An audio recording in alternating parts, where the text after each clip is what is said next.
इस वक्त हमारे देश में एक से बढ़कर एक तमाशेबाज, नौटंकीबाज और बेवकूफ लोगों की बाढ़ आ गई है। इनको खुद से ज्यादा दूसरों की चिंता होती है। अपनी चड्डी भले ही फट जाए, धोती खुल जाए, भले ही अपना पैंट फट जाए, भले ही सड़क पर खुद नंगे हो जाएं, पर इनको असली मजा तब आता है जब मौली साहब की लुंगी में छेद हो जाता है। मतलब खुद नंगे हो जाएं पर उसकी चिंता नहीं है।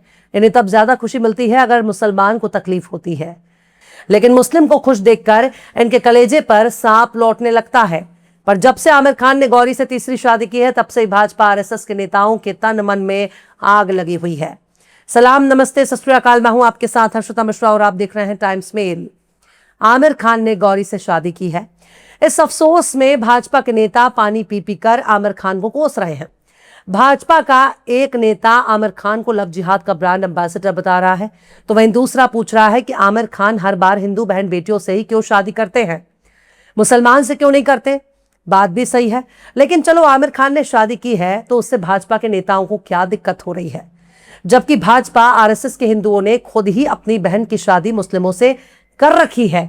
फिर भी आमिर खान की तीसरी शादी से अगर किसी को तकलीफ हो रही है तो सवाल उठाने वालों को दूसरी, तीसरी या चौथी शादी करने से किसने रोका है, या फिर कोई भी हिंदू भाजपा के नेताओं से अपनी बहन बेटी की शादी नहीं करना चाहता। खैर, मामला बहुत दूर तक निकल चुका है। अब तो आमिर खान के सर पर इनाम रख दिया गया है। अब आमिर खान का जो भी कत्ल करेगा, आमिर खान को जो भी हत्या करेगा, जो भी आमिर खान का सर काट कर लाएगा, उसे 5 करोड़ का इनाम मिलेगा। पर ताज्जुब की बात है, इनाम का ऐलान करने वाले के पास भले ही 5 करोड़ हो या ना हो, पर उसकी जुबान जरूर 5 फुट की है। अयोध्या में तपस्वी छावनी के पीठाधीश्वर जगत गुरु परमहंस आचार्य ने कहा है कि जो भी शख्स आमिर खान को मार देगा उसे वो 5 करोड़ का इनाम देंगे, और जो भी कानूनी मामला बनेगा उसे भी वो खुद ही जेल लेंगे। मतलब दूसरों के चंदे चलावे पर जो लोग अपना पेट पालते हैं, अब वो इतने करोड़पति बन चुके हैं कि चंदा देने वाले भले ही सड़क पर आ गए हैं, पर चंदा खाने वाले करोड़ों में खेल रहे हैं। इनके पास करोड़ों रुपए आ गए हैं और दूसरों की हत्या के लिए इनाम का ऐलान कर रहे हैं और बड़ी शान से कह रहे हैं कि आमिर खान को कत्ल कर दो, पैसा हम तुम्हारे घर पर पहुंचा देंगे। 1-2 रुपए नहीं बल्कि 5 करोड़ तुम्हारे घर पर भेज देंगे। तो पुलिस, कानून, अदालतों से मैं बचाऊंगा। तपस्वी छावनी के पीठाधीश्वर जगत गुरु परमहंस आचार्य वही शख्स हैं जो अभी कुछ साल पहले भारत को हिंदू राष्ट्र बनाने के लिए मुहिम चला रहे थे और कह रहे थे कि अगर भारत को हिंदू राष्ट्र नहीं बनाया गया तो सरजू नदी में कूदकर वो जल समाधि भी ले लेंगे। उनके समर्थन में कई सनातनियों ने अपनी आवाज बुलंद की, कहा ये बाबा अकेले ही क्यों जल समाधि लेने जाएंगे, इस पुण्य कार्य के लिए हम भी उनका समर्थन करते हैं, हम भी उनके साथ नदी में डूबकर अपनी जान दे देंगे, जल समाधि ले लेंगे, पर भारत को हिंदू राष्ट्र जरूर बनाएंगे। पर जब जल समाधि लेने का वक्त आया, भारत को हिंदू राष्ट्र बनाने की मांग पूरी नहीं की गई। तब जगत गुरु परमहंस आचार्य नाम के बाबा ने खुद को घर में बंद कर लिया और कहा कि प्रशासन ने हमें नजरबंद कर दिया है, अब मैं बाहर जल समाधि लेने के लिए नहीं जा सकता, इसलिए लोटे की टोपी में नाक घुसेड़कर जल समाधि ले लूंगा, प्राण त्याग दूंगा, पर भारत को हिंदू राष्ट्र बनाने की मांग से पीछे नहीं हटूंगा। उस वक्त अयोध्या में जगत गुरु परमहंस आचार्य के समर्थन में हिंदू युवाओं ने भी मोर्चा खोल दिया और कहा था कि बाबा जी दरवाजा खोलकर घर से बाहर आए, हम आपको खुद ही टांग कर सरजू नदी में ले जाएंगे, आपको पानी में डुबाकर जल समाधि भी दे देंगे, आपको मायूस नहीं होने देंगे। वो बस दरवाजा खोलकर घर से बाहर तो आए, हम आपको टांग कर ले जाएंगे, नदी में डुबाकर उनको स्वर्ग लोक पहुंचा देंगे। मतलब कोई हिंदू इस जगत गुरु परमहंस आचार्य का समर्थन नहीं कर रहा था। ये कोई जगत गुरु नहीं बल्कि गुरु घंटाल है, जो खुद को सुर्खियों में बनाए रखने के लिए अजीबोगरीब बयान देता ही रहता है, और मीडिया आजकल ऐसे ही बाबाओं के पीछे भागती है। पर साहब, अयोध्या वाले लोग इनकी जन्म कुंडली बहुत अच्छी तरह से जानते हैं। इनके खिलाफ तो खुद ही अयोध्या के संत महंतों ने शिकायत कर रखी है कि ये दूसरों की जमीन पर कब्जा करके बैठे हैं।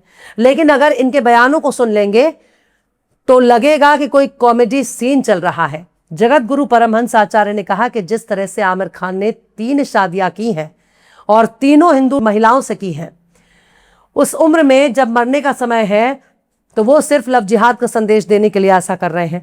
नितेश राणे ने जो कहा वो कोई आरोप नहीं बल्कि हकीकत है। ऐसे लोगों को जहां कहीं भी मिले मार देना चाहिए। मतलब घर में नहीं है दाने, अम्मा चली भुनाने। पर साहब जो खुद ही दूसरों की जमीन पर कब्जा करके बैठे हैं, इनकी इनकम का कोई सोर्स मालूम नहीं है। ये 5 करोड़ का इनाम देने जा रहे हैं। स्वामी प्रसाद मौर्य के सिर पर इन्होंने 25 करोड़ का इनाम रखा था। आमिर खान के सिर पर इन्होंने सिर्फ 5 करोड़ का ही इनाम रखा है।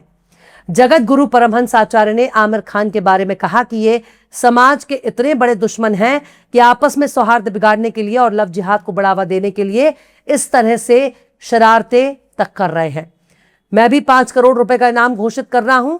जो भी आमिर खान को किसी भी जगह टपका देगा, उसका जो भी कानूनी खर्चा होगा वो हम देंगे और 5 करोड़ रुपए उसके परिवार को देंगे। इस तरह के जो बड़े लव जिहाद करने वाले लोग हैं, अगर ऐसे 100-200 लोगों को टपका दिया जाए तो लव जिहाद पूरी तरह से बंद हो जाएगा। मतलब उत्तर प्रदेश में कानून है, देश में संविधान है, अदालतें हैं, थाना है, पुलिस है, पर इस 5 फुट की जुबान वाले परमहंस जगत गुरु आचार्य नाम के शख्स से कोई ये सवाल नहीं पूछ रहा कि तुम समाज को आतंकी बनाने पर क्यों तुले हो, तुम क्यों हिंदुओं के बच्चों को कातिल बनाना चाहते हो, तुम क्यों हिंदुओं के बच्चों को जेल में देखना चाहते हो। पर साहब यहां तो एक अलग ही तमाशा है। तपस्वी छावनी के पीठाधीश्वर ने यह भी कहा कि ये इस्लाम में बुत परस्ती हराम है, हमारे देवी देवताओं की पूजा जिस मजहब में हराम है वो हमारे धर्म की बेटी कैसे ले सकते हैं। जो भी हिंदू बेटियों को फंसाने वाले ऐसे लोग हैं उनको जिंदा छोड़ना ही गलत है, उनको कहीं भी कैसे भी टपका देना चाहिए। मैं खुलकर कह रहा हूं कि जिस दिन आमिर खान को कोई टपका देगा उस दिन 5 करोड़ रुपए उसके घर पर पहुंच जाएगा। पर ये तो कुछ भी नहीं। ये साहब इतने बड़े मौजी हैं, एक बार उन्होंने आगरा कूच कर लिया था। ये ताजमहल पर चढ़ाई करने पर तुल गए थे, शाहजहां से जंग करने के लिए आगरा पहुंच गए थे और कह रहे थे कि ये ताजमहल तो हमारा शिव मंदिर है और हम शिव मंदिर में पूजा करने के लिए आए हैं। और बाबा ऐसे ही ताजमहल पर कब्जा करने के लिए चल पड़े थे। पता नहीं 20 रुपए का गमछा और माथे पर चंदन तिलक भभूत लगाकर कोई कैसे जगत गुरु बन जाता है, परमहंस बन जाता है, आचार्य बन जाता है। और ये महानुभाव खुद ही जगत गुरु भी हैं, परमहंस भी हैं, आचार्य भी हैं। मतलब इनका कोई अपना असली नाम तो जरूर होगा। ये तो तमाम नाम पदवी हैं जो संत महंतों के लिए इस्तेमाल होता है, लेकिन इन्होंने क्या किया, सारे नाम खुद ही रख लिए। अब ये खुद को जगत गुरु भी कह रहे हैं, परमहंस भी कह रहे हैं और आचार्य भी। तो साहब जिस वक्त अयोध्या वाले जगत गुरु परमहंस आचार्य ने आगरा में ताजमहल पर चढ़ाई करने जा रहे थे, तभी पुलिस उन्हें टांग कर थाने ले गई। समझाया बुझाया कि बाबा ये शाहजहां का ताजमहल है, इसे शाहजहां ने बनाया है, पर बाबा को कुछ ना समझ में आया। फिर बाबा अयोध्या लौट गए, पर ये तो कुछ भी नहीं। उत्तर प्रदेश की राजधानी लखनऊ में नया नया लुलु मॉल बना था और वहां कुछ लोगों पर नमाज पढ़ने का इल्जाम लग गया। फिर क्या था, जगत गुरु परमहंस आचार्य अपना धोती गमछा डंडा लेकर लखनऊ पहुंच गए। कहने लगे कि मैं लुलु मॉल के अंदर जाऊंगा, जहां नमाज पढ़ी गई थी वहां शुद्धिकरण जरूरी है।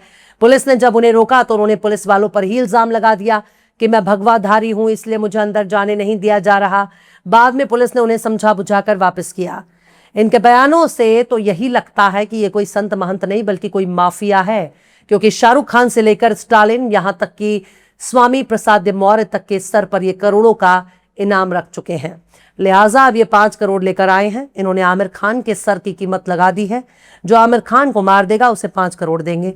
हालांकि आमिर खान की पत्नी हिंदू नहीं बल्कि ईसाई है, फिर भी उसके नाम पर हिंदुत्व की राजनीति को खाद पानी दिया जा रहा है। पर यह तो कुछ भी नहीं। स्वामी प्रसाद मौर्य को गोली मारने के बदले इन्होंने 25 करोड़ का इनाम रखा था। हमारा देश ऐसे ही चलता है। हमारा देश गोली से नहीं बकलौली से चलता है, और जब तक बकलौल मौजूद रहेंगे तब तक ऐसे बकलौली कायम रहेगी। फिलहाल इस खबर में बस इतना ही। यह एपिसोड आपको कैसा लगा कमेंट बॉक्स में जरूर से बताइए। पसंद आए तो लाइक करें, शेयर करें और बेबाक निष्पक्ष स्वतंत्र पत्रकारिता को सपोर्ट करने के लिए हमारे चैनल टाइम्स मेल को जरूर से सब्सक्राइब करें और बेल आइकन की घंटी वाली बटन आप जरूर से दबा दें ताकि आपको हमारे आने वाले नए वीडियो की नोटिफिकेशन फौरन ही मिल जाए। फिर मिलते हैं किसी और वीडियो में एक नई खबर के साथ। हर्षिता मिश्रा को दीजिए इजाजत। जय हिंद। अगर अभी तक आपने हमारे चैनल टाइम्स मेल को सब्सक्राइब नहीं किया है तो जल्दी से सब्सक्राइब कर दें और बेल आइकन भी प्रेस कर दें।